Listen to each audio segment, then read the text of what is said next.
Hi there, I am Sarah Kolis. Welcome to the Dressing Up podcast, where we talk about all things bridal, dresses, and general dressing up topics. I love to encourage women to dress up while expressing their personal style with confidence on how to do so. Visit sarahkolis.com to book a bridal alterations fitting or even inquire about designing the custom couture bridal gown of your dreams. I'm so excited to talk to you about this next topic. Let's get started. So I was at this estate sale yesterday, and it's one that I've been eyeing up for several weeks now. It said 60s, 70s, 80s explosion, all these photos of this cool furniture, which I'm not really interested in, but tons of fabric and gorgeous, gorgeous, gorgeous vintage clothing. Oh my God, just beautiful. So the estate sale started at 10 a.m. on Wednesday, yesterday. So I went there, arrived around 10:20, thinking Wednesday's very slow and I can get the first pick of everything. And I was 37th in line out the door. It was a very, very busy and very good estate sale. So there were so many people there. And I would not have waited this long had I known right out the get-go, but I ended up waiting 2 hours out in the cold. I was not dressed properly. I had my light jacket on because I know going to these estate sales, when I'm carrying things, I got to learn to just bring an IKEA bag. But when I'm carrying things, I don't want to be wearing my big puffy hot coat. So I wore a light coat and I'm standing outside in the cold for 2 hours. And there was one, I thought about leaving the line so many times, but then I just got so curious because there were all these other crazy people waiting in line too. And I'm like, I just got to get in there and see what this is all about. But anyway, I was a little disappointed because I felt like there were a lot of resellers there in the beginning, 10 people taking up an hour and a half in the house buying tons and tons and tons of stuff. So I was a little upset about that because I feel like if you're a reseller, you should maybe go on the last day of the estate sale after all the real people get their picks. That's just my opinion. But anyway, I finally got in there and I was so excited. Went straight to the fabric room. This woman had a separate sewing room and then a fabric room, which had loads of fabric in it. I was really nervous because I kept seeing people bring out fabric, thinking all the good stuff was gone, but it was not. It was still there, all the stuff I wanted. So I got all these florals, which I don't need. I just moved and I had a reality check when I realized just how much fabric I have. And I did get rid of a little bit in the move, but some of this stuff was just so irresistible. I just can't help it. I'm really trying these days not to be over consumerist, but there's some things out there that are just not being made anymore, and I'm not going to be able to get them ever again. Like these vintage floral fabrics, high quality, the patterns that I like. Oh my God, I just have to, and it's so inexpensive too. So anyway, there was that. And then I told myself, don't buy any clothes unless you absolutely love them, which sure enough, I did. And I made myself a little pile. And oh my God, she had the best clothes and it looked like they were exactly my size. And so I made myself a pile. Oh, there were so many things. And then I got a couple cheap things I actually had on a grocery list, like binder dividers and things like that. So I kind of like buying that stuff secondhand, one, because it's cheaper, and two, because otherwise it might end up in a landfill. But anyway, with the clothes, I then stopped and I looked at my pile and I took a couple things out thinking, okay, these items I could let go of. So I did walk out of there. I think I only bought 3 pieces. So I bought a bunch of fabric and 3 pieces of clothing. But anyway, 2024 goal setting. So there's a lot of goal setting exercises out there, which I love. I do them every year. I always write out all my goals for the year and I look at them frequently. But I think what a lot of people, including myself, tend to forget is now that we're making 2024 goals, I feel like we forget to look back at 2023 goals and see how we did. And there were a lot of goals I didn't hit. But there was one goal that kind of spontaneously happened that I'll explain to you. And then my main goal was to acquire the studio. So that is in process. Check mark. I am excited about that one and very proud. So that'll be nice to have a little bit more room to sew and work with my brides. Very excited. And then the spontaneous, I'm calling it a goal. I don't know what to call it, but the spontaneous thing that happened is one of my goals that I set last year was to track things better with my business. One of the things, not related to my business, but one of the things I wanted to track better just in my personal life was how much clothes I was buying. And I'm just trying to buy less things in general. And one of them, as a woman that loves fashion, clothes can be something that we can accumulate quite easily. So what I wanted to do last year was just to start tracking my clothing. So I printed out this Excel sheet that I made, and I tracked for the entire year all of the clothing purchases that I made. And then I was just able to look back at it just recently and see how I did. And what ended up happening, I'm going to tell you the long version of the story. So we decided to do our Europe trip last year in March, and starting in January is when we kind of started planning it. And I decided that I was going to really refrain from buying things until that Europe trip, because I knew I was going to want to buy a lot in Europe.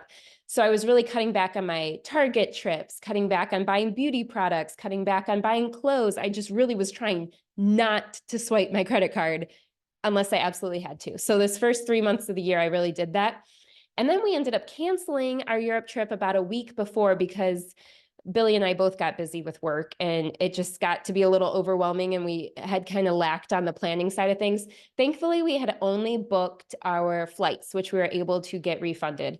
So we didn't end up going, but I had already spent 3 months of not buying things, which was really nice, I found. I thought it was going to be an awful thing. I thought I was going to be really deprived, but I was not. I was not. I was fine with my clothing. I was fine with my beauty products. Like, life went on, and that really taught me something. And then we kind of go into talking about moving and buying a new house and buying the studio, all very exciting things. But again, I'm like, okay, we need to kind of keep cutting back on our spending. So I just kind of continued it and tried to see how long I could go without buying anything. So I finally went to the Ferndale Vintage Fashion Market, and, I can't resist there. So I did allow myself to buy a few things, some from Farmstead Vintage, from Erica, of course. And then I also bought a few other secondhand and vintage things throughout the year. And there was only, think about this, in the year of 2023, I only bought one new clothing item, and it was not fast fashion. It was a pair of pants from Made in NYC, and it is a company that creates high quality garments made right in New York City. They are not made overseas, and they were a silk pair of pants. They're made with natural fibers. They are slow fashion. They are gorgeous. They're something I'm going to keep for many, many years. And I think sometimes people get confused about what fast fashion exactly is. I think sometimes people think something isn't fast fashion if it's just made with a decent amount of quality, but it's still made overseas and it's still made very quickly, hence fast fashion. But you think that it's not fast fashion simply because it's good, decent quality, which I don't quite agree with. So anyway, I believe I did not buy any fast fashion in the year of 2023. And halfway through the year, I decided, okay, you know what? We made it halfway through the year. I was hoping to make it 3 months, and then I was hoping to make it 6 months, but I made it halfway through the year without buying any fast fashion. So I said, let me see if I can make it a full year. Like, how crazy would that be? And sure enough, time went by. I was busy and doing lots of other things, and I had no desire or need to buy any brand new clothing, so I didn't. So that was kind of cool. But I did add up all the vintage and secondhand that I bought. And the quantity of items is what I was a little bit disappointed in. I ended up buying 38 items, which I'm not sure that sounds like a lot. It really does. But in comparison to other years of my life when I was fully indulging in fast fashion as I wanted to, I am just really scared for how much I was actually buying in those previous years. I think it might have been a really, really high number comparing to the year 2023 when I felt like I was holding back a lot. So I'm going to try to lower that number this next year. But this really did all start by just me tracking how much clothes I was buying. And it kind of turned into this other thing of me trying to refrain from fast fashion as much as I could. So I just found that really interesting. It kind of morphed into something new. But now what I'm going to try to do this coming year is to just make that number 38 much smaller. And I'm not saying that I'll never buy new clothes again. I certainly will, but I'm going to be very, very, very conscious of when I purchase those things. I've heard on Instagram, I've been seeing a lot of what's called the rule of 5, where people are making a goal to only buy 5 new clothing items for the year. And there were some exceptions, like if you're swapping clothes with your friends, they don't count. There's different things you could look it up, but I thought that was really interesting. I also tracked the location that the clothing was originally made in. And I'm always very intrigued when I see the tags that say made in the USA, you know, some vintage clothes that were actually made in the United States. So I'm always really drawn to those. But of course, there were all the, you know, other countries as well that we typically see. And then I did mention this on my Instagram, maybe you saw this, but because a lot of secondhand clothing is very inexpensive compared to new clothing of the same quality, actually very inexpensive. So when I bought that new pair of pants, now when something is made in the United States, it is automatically going to cost more money, a lot more money than something that's made for pennies overseas. So that pair of pants was kind of pricey, and don't judge me, but they were $440, which I don't feel guilty about at all because I saved so much money on all these other clothes that I felt like it just kind of balanced out and I didn't have to feel so guilty about it. And I'm supporting slow fashion as opposed to fast fashion. So I will put my money where my mouth is and support businesses like that. Anyway, that turned into a whole spiel. I wasn't planning on that taking quite that long. But what I did want to discuss today was a little bit about our Europe trip that was postponed to December. So my husband and I, Billy, ended up going in December to Amsterdam, Brussels, and Paris. And it was a fabulous trip. And instead of me talking to myself this whole time, I am going to bring him in. So let me go grab him. All right. So we're talking about our Europe trip. Do you remember going to Europe? I do, yeah. Yay. Okay. So what do you think? What are some things that are different in Europe compared to here? Maybe culture-wise or? I mean, a lot of it's different, to be honest with you. I don't even know where to start. What do you think? Well, I think it's easy. Whenever people ask us to talk about a Europe trip, like family and friends we've seen over the holidays, we always talk about how the people are different, that the mannerisms are different. I think, you know, and none of these things are good and bad. I'm just noting, but I feel like Americans, we smile a lot more. Yeah, I would agree. Like I'm always smiling to my waiter and waitress, and they were probably weirded out. They Yeah. never smiled back. Everyone, especially in like Paris, which is a really busy city, everyone is like go, go, go. And so I just feel like they just don't take the time to acknowledge people or smile at people or anything like that. I think the biggest difference for me was everyone, no, there's no like casual dressing, if you will. I feel like everyone dressed very, very nice. There were no sweatpants, there were no hoodies. And not like you say, that not like there's anything wrong with that, but I think in America, like the athleisure, for example, is really popular right now, right? You didn't see that in Europe at Some all. some people even wear athleisure to the workplace in the United States. Like I've personally seen that, but I noticed in Europe it was very much like a lot of what I consider kind of like classic attire. Yeah. A lot of like khakis, chinos, timeless things too. yeah. Things that have been in style for a long, long, long time. Nice like coats that they would wear, things like that. So I kind of had a level of appreciation for that. It seems like everyone really cared about their appearance and took that very strongly. And that was kind of one of the takeaways I actually had coming back home. It kind of motivated me to want to like present myself really well, whether it be going to work or even just like out running errands. I tried to steer clear of like kind of like what I'm wearing right now. The comfortable not clothes. A good example. Yeah, wearing the hoodies, the athleisure, stuff like that. I think it kind of improves your self-confidence when you do that. Yeah, you've definitely been making an effort to dress, I suppose, a little more European. Yeah. We've been back. But I like to tell this story to people just about the clothes.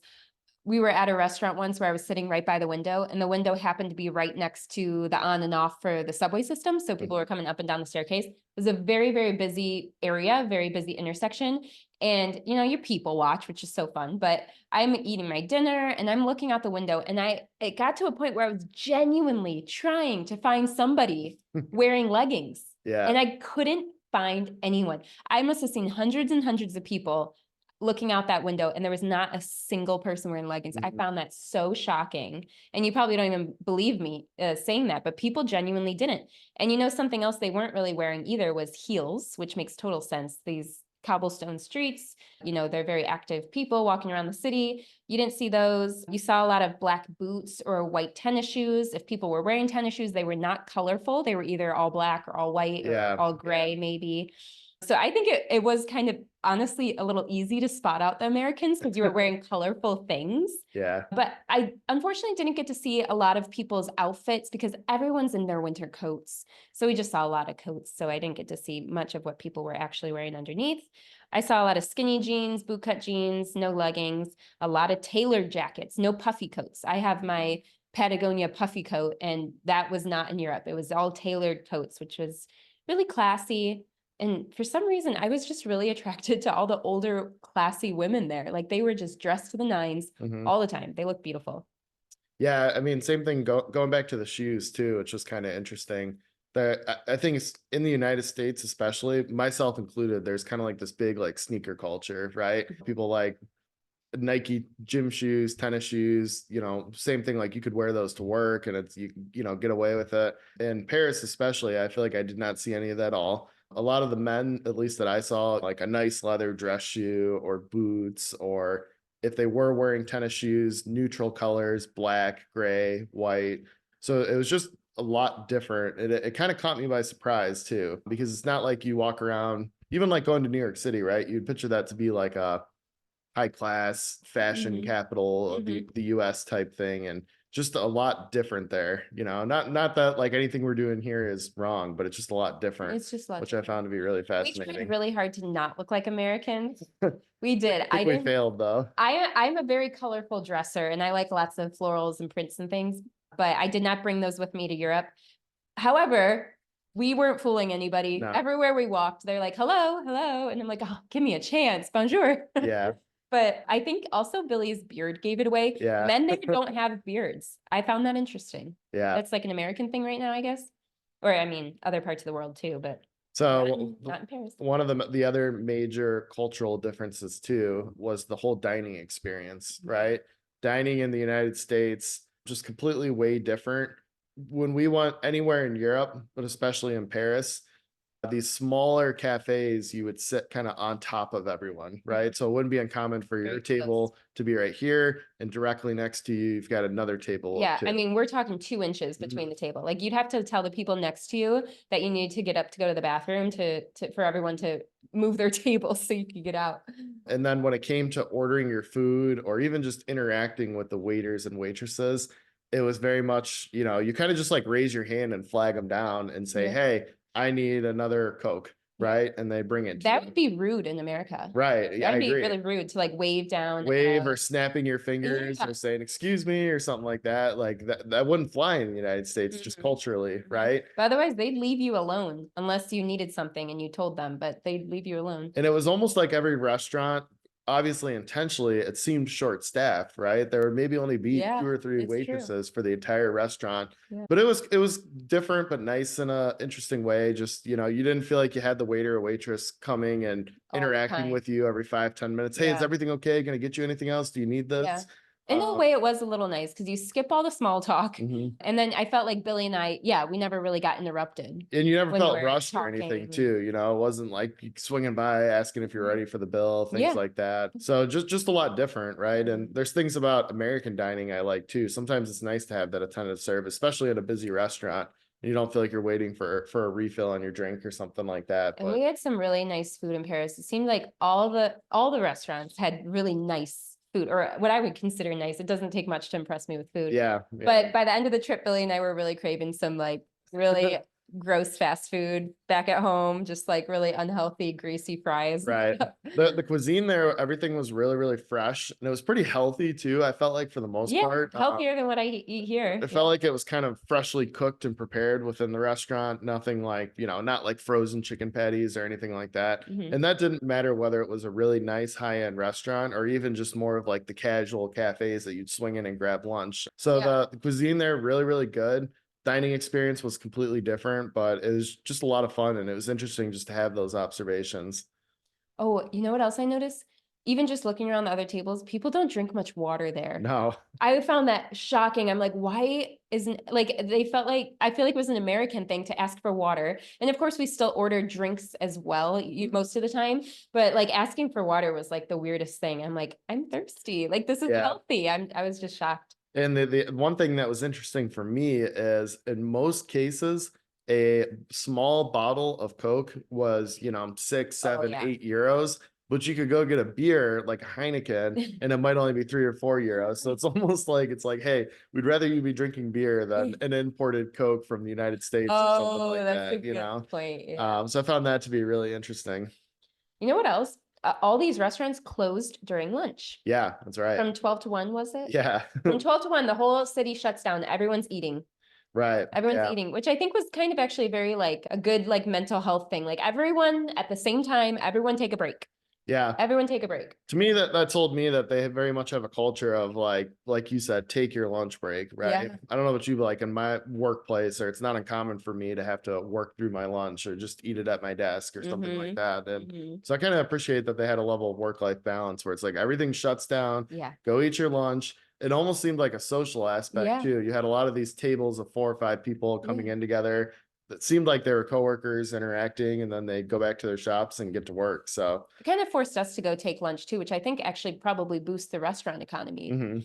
Because I remember there was one needlepoint shop we were going to, and they were closed during lunch, and they just had a sign on the door that said "Be back at 1 p.m."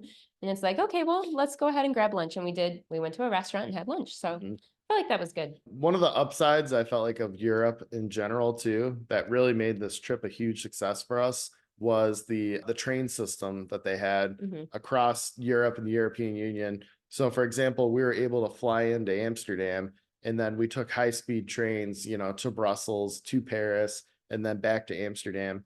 Really, really cheap, affordable, easy to show up at these train stations, hop on a train, get to where you need to go.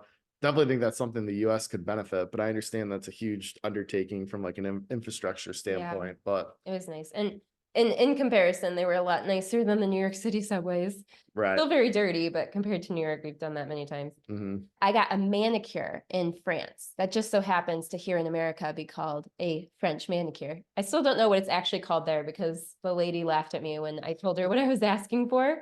But I am very hesitant to cut my nails because they look so nice. But it was a hugely different experience than getting your nails done here. And I don't know if it was just a crazy nice nail place we went to, but it was right next to our hotel. And I kept walking by it every single night, seeing the ladies getting their nails done. They were open late. These places are open late. And we went and did it. And I'm sure Billy had so much fun waiting on the couch there, but Yeah. I had the best experience. They manicure for me here in the Detroit area takes almost a half an hour, but this manicure in France, asking for the exact same thing, took an hour and a half. She perfected my nails, and they had, you know how with your French manicure you have this clear pink? Well, she had lots of different clear pinks to choose from. So I really liked that part because it looks a lot more natural, the color I chose.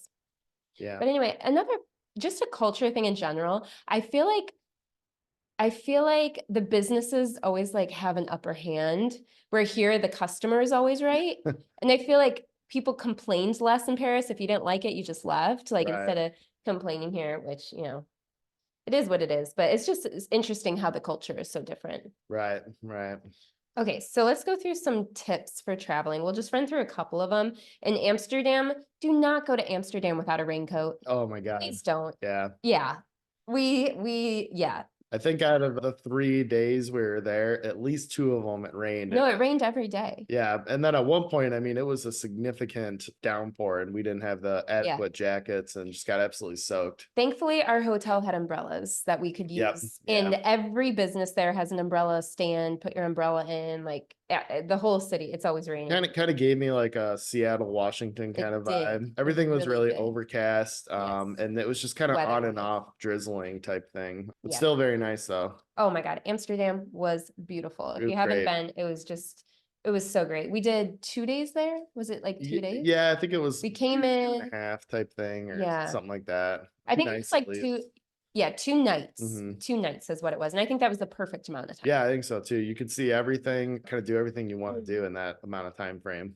Okay, so I have a tip for the men to borrow or buy your own Lululemon bag. Oh my gosh. Yeah, yeah. So all throughout Europe, not so much in Amsterdam, but definitely in Paris, everyone had kind of forewarned us, hey, there's this big pickpocketing, phenomenon there.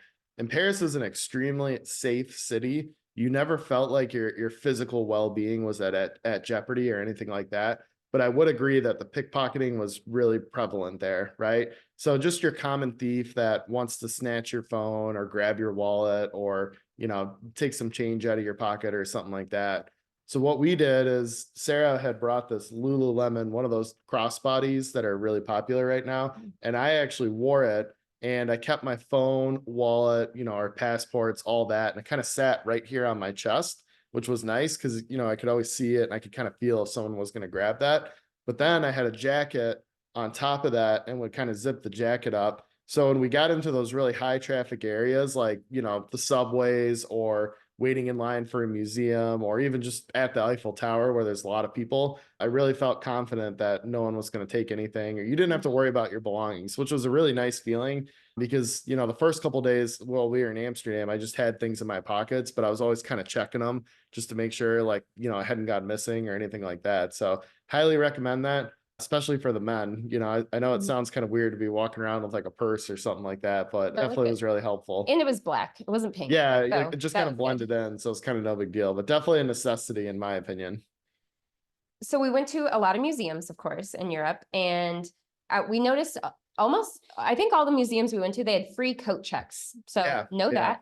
And Europe art museums are, I mean, they got some crazy old art there. Yeah. I think the oldest thing I saw, like art wise, was something. Well, actually, I think we saw older, but they weren't sure how old things were. But I remember seeing a painting from the Yeah. 13th century. Yeah. The museums are big. You're gonna spend many, many hours there. Take advantage of the coat check because you don't want to be walking around this warm building with your coat on and your purse and all that kind of stuff. And then most importantly, too, buy your tickets in advance. I did that, Yes, and you need at to. the time I thought it was a little bit overkill to buy these tickets, 2 months in advance. But there was one museum in Paris that we wanted to go to, but simply just couldn't, and it looked like it was sold out for almost a month out. Mhm. So you have to buy your tickets at least a month in advance. I'd recommend doing it 2 to 3 months in advance for sure. So back to the old stuff. So I saw something from the 13th century, and then it was all of a sudden seeing stuff from the 1600s was like, oh, this isn't that old. That suddenly the 1600s, like, oh, that wasn't that long ago. But here in America, anything from the 1600s would be, Yeah. well, almost like non-existent, Yeah, really. yeah. I mean, Um, our country is it's only just way younger. 300 plus years old, right? And there's just rich in history. The artwork that they have there is incredible. Definitely a must. Yeah. So now I'm going to talk about the fabric shopping, which I don't think you really care about, and then some of the inspiration I took for my studio. Yeah, I would recommend if you're going with your wife and you're going to be doing any kind of fabric shopping, bring something to entertain yourself, or go find a local pub on the corner and go have a beer or something like that. Definitely will help to kill the time. So that's my husband pro tip on traveling with your wife, especially if she's a fashion Keep your designer. phone charged. Just Yeah. browse your phone. Bring your Yeah. phone charger with you. Right, right. Yeah, I don't know how many of those people are actually listening to this podcast, but we all thank you for Yeah. being on the podcast episode Women, today. give your husband that advice because they won't regret it. Okay. Well, thank you so much, Billy. Unless you want to stay and talk about fabric. No, You're more I'm than good. welcome. I'm good. Okay. I'm good. All right. Thank you. Okay. So anyway, there was a lot of hype about fabric shopping in Paris, or at least I created the hype myself. And I was hoping to find a lot of French laces, the Alençon and Chantilly laces. And I was very disappointed in what we had found. We did end up finding a lot of the fabric shops. I probably went into 10 or 15. And there was this one fabric store in particular that was, gosh, maybe 6 stories high, 6 or 7. And I was thinking, okay, this has got to be the spot. I haven't found the laces yet. And I did find this one little corner of this giant fabric store that had these laces. Now, don't get me wrong, France and Paris had a lot of fabric shops, a lot of good fabric, but just not what I was looking for in particular, which was the French laces. So I did find this little corner that had all the lace, and I'm not even sure if any of that lace on those shelves was made in France. I was very disappointed. It seemed like all the same laces I can buy online back at home, and it was not the quality that I was looking for. So I did buy a couple of pieces, just 2 lace pieces that I do believe could have been made in France. They were of a decent quality that I would consider good. So I did buy those almost reluctantly, but I did that, and I bought a couple other cotton pieces just for fun. But overall, I was very disappointed and I was shocked. And I went to so many fabric shops looking at their laces, and it just completely blew my mind. You know what was actually interesting was I had better lace shopping in London. There was this one shop in London. I would die over and over again to go back there. It was a fabulous shop. It was where a lot of the royals got their fabric from too. So that was really cool. But they had this whole section of French laces. And they told me, they said this whole shelf is from France. These are imported laces from France. They were high quality. They were the Alençon and Chantilly laces. They were gorgeous. So I'm so glad I kind of bought a lot when I was there in London, but that's what kind of put it into my head, in addition to just general fabric knowledge, that France and Paris would have a lot of these laces. So I was a little bit disappointed, and I was kind of venting to actually one of my fabric friends. How many of you have fabric friends? Okay, so one of my fabric friends, Jessica, I was talking with her and she was telling me a little bit about her knowledge of French laces, because I was asking her, do you know where I can find these for my sister's wedding dress? And she kind of really has a lot of knowledge about this, so I wanted to share it with you. And I'm going to read a few blurbs from this. So she said that she remembers that Alençon laces were really expensive, around 200 or 300 a yard, back when they were sold here in the US. That was years ago, maybe, a decade or more ago. I remember the pieces being something around 4 or 5 yards, and the widest they could be were about 36 inches wide. I'm told that these days the Korean and Chinese knockoff Alençon laces are 54 inches wide. So that is where they killed the French lace industry, 54 inches wide at a fraction of the cost of the French goods. The differences being that one has a scalloped edge and the French have the hairs on the end, the little eyelashes where they cut the lace off from the looms, where the knockoff versions have the pretend hairs. So it's just the illusion of the hairs. Another difference is the netting used in the backgrounds. So the slight differences, you can see why the knockoffs at a fraction of the price of the French goods ended up killing the French lace market. Oh, it's so sad. That's like my favorite fabric ever, that and silk Duchess satin. So I was very sad to hear this news confirmed through her. So if anyone listening out there has a stock of French Alençon, maybe Chantilly laces, give me a ring, because I might be interested in purchasing them. So anyway, I'm just really, I was quite a bit disappointed in the French lace industry not being existent anymore. I mean, surely not their fault, but it's just sad to see. Just over the years, me sewing as long as I have, I've seen lots of supplies be discontinued altogether. Like, for example, where I used to buy all my good quality snaps, which I don't use snaps that often, but they are now out of business. I bought up a ton of it before they went out of business, but still, it's like year after year, there's something else closing down. And it's so sad, because once they're closed, they might never open up ever again. So what's out there is out there. What else was I going to talk about? Oh, okay. So the studio. So there was, I kept a notes app my whole time in Europe, and I came up with a list of things that I saw in Europe, mostly Paris, that I wanted to incorporate into my studio. So, I mean, it's a really long list, but I'm going to go ahead and just share with you just a few of the things, just for fun. The first one being wall lighting. That's nothing new, but we have that all over the States. But all of these restaurants and shops and stores in Paris, they all had mostly wall lighting. So beautiful fixtures on the walls, as opposed to all the can lights and things that we have now. So it created a very nice, warm, moody, inviting vibe, which I really like. So I'm going to incorporate that into my studio a bit. So I have this idea. We'll see if it pans out. But in the studio, right when you walk in to the left, I want to put a little table and chair. Set up 2 chairs and 1 little table, like the Parisians have their little restaurants with the tiny little tables. We ate dinner at these tiny little tables all the time while we were in Paris. And I really kind of liked that. It was cute. So it's going to be right next to my little coffee station. So you'll be able to use that when you come to visit. Okay, spotlighting on paintings. Everywhere there was a beautiful painting on the wall, they always had a spotlight on it. So I wanted to try to incorporate that. I'm sure this is nothing new, but it was kind of something I'd never really paid attention to before. There was this hotel we stayed in Brussels, and they had this cute little stand that had all of these cute little business cards that basically said on the front, it was like fashion clothing. And then on the back, it gave you a list of all the local businesses that you could go visit. So I kind of wanted to incorporate something like that into my studio, all the local businesses in the Novi Northville area, but also recommending other wedding vendors. So I'm kind of excited for that you can just pick one up and take it home and have all the details that you need. Getting my nails done, like I said, was a life-changing experience. I mean, that's a little dramatic, but it was honestly shocking how much I was thinking about my studio while I was getting my nails done. So an hour and a half, I can't be scrolling on my phone. I'm getting my nails done. And I'm looking up at the wall, and especially particularly this one corner of the nail salon and all the little details everywhere else. But it really gave me ideas for the crown moldings I want.